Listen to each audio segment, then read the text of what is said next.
Ding, ding, ding. So the United States government just withdrew from 66 international organizations. No, you did not hear that wrong. That is not a typo. Actually, 66 international organizations. And this was just announced today. So whenever you think this administration can't get any worse, it manages to find a way to do so. I'm talking 31 United Nations organizations and 35 others, which you can see on the right-hand side. This is bad. This is a slap in the face to the international community, in my opinion, as if weren't already doing that here over the past few months. I don't think that we're going to be missed. But one thing I can tell you here is that it shows the value the United States is placing on the international community, which is that slap in the face. We don't value the international community anymore. But the problem is just because we don't value something does not mean that the world does not pause for America just because we slam the door in their face, right? The vacuum is not left empty. It is filled, and it's going to be filled by people who are authoritarian in nature. You're going to have, these petrostates, regimes not merely focused on, a dislike of liberal democracy, but actively despising it, right? These theocracies, right? These authoritarian regimes. Now they can fill that power vacuum for us here. That's the whole idea. Not to say that the United States is some, grandstanding example of things that are going well, because we certainly are not. That I can promise you.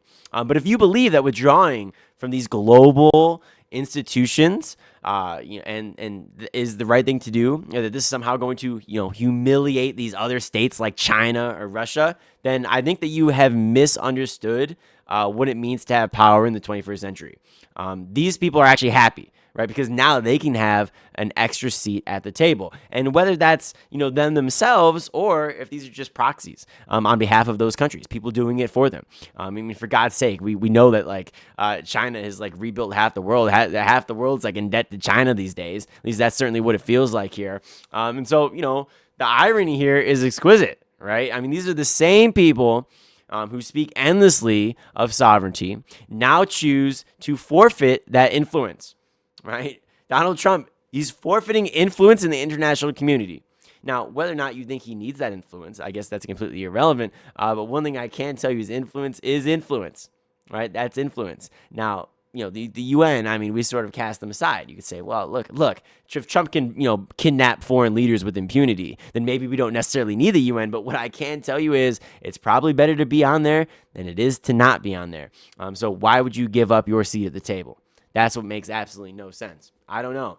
But I don't know.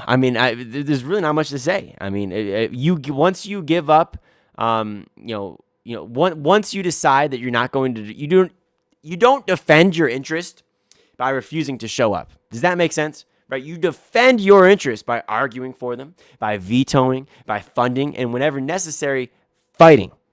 But that's the last resort. And instead, what are we offered here? We're offered this fantasy that America alone, all by itself, untethered, unbothered, unaccountable, like some great continental teenager announcing that he doesn't need friends anymore, right? That's what we're saying here. That's what we offer, right? History is not going to be kind to such declarations. And let me tell you what is unfashionable, right? To both camps. Yes, international institutions often fail, and they are going to fail. No doubt about that. Everybody knows.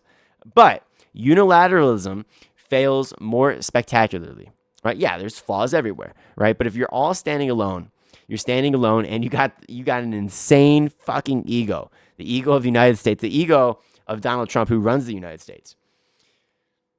I think that you're doomed to failure. Right? When you isolate yourself, you remove the witnesses. When you remove the witnesses, you remove shame. And when power is freed from shame, it's going to start becoming reckless. And I think that we're becoming shameless, ladies and gentlemen. I don't know if there's any shame left. Right? We are talking right now literally about seizing Greenland, a NATO country. Do you understand that if that happens, this is not simply a matter of political disagreement. This is a matter of life or death. This is a matter of people being drafted to war. This is a matter of children and families being ripped apart, dying, being killed, infrastructure gone, right? But yet, if you say that, then somehow people look at you as if you're morally evacuated, right? How could you let these dictators, these foreign regimes, these colonial powers still exist in this world? How could you do that? Matter of fact, I think that we could even use Trump's own words and say, what did he say? It's rather barbaric. Isn't that what he said? Did he say it was barbaric? Maybe I was wrong on that. Don't quote me on that. Primitive. Primitive was the word. He said it's so primitive. Dude, this dude sounds like Judge Holden, man. Dude's an absolute psychopath these days. I mean, the edits that you see online now, like you'd think that these things were AI just a few years ago, and the guy was always a bad guy. But I mean, this is rose to a level that's indefensible, and I think the world is starting to see it. But who knows? Who knows?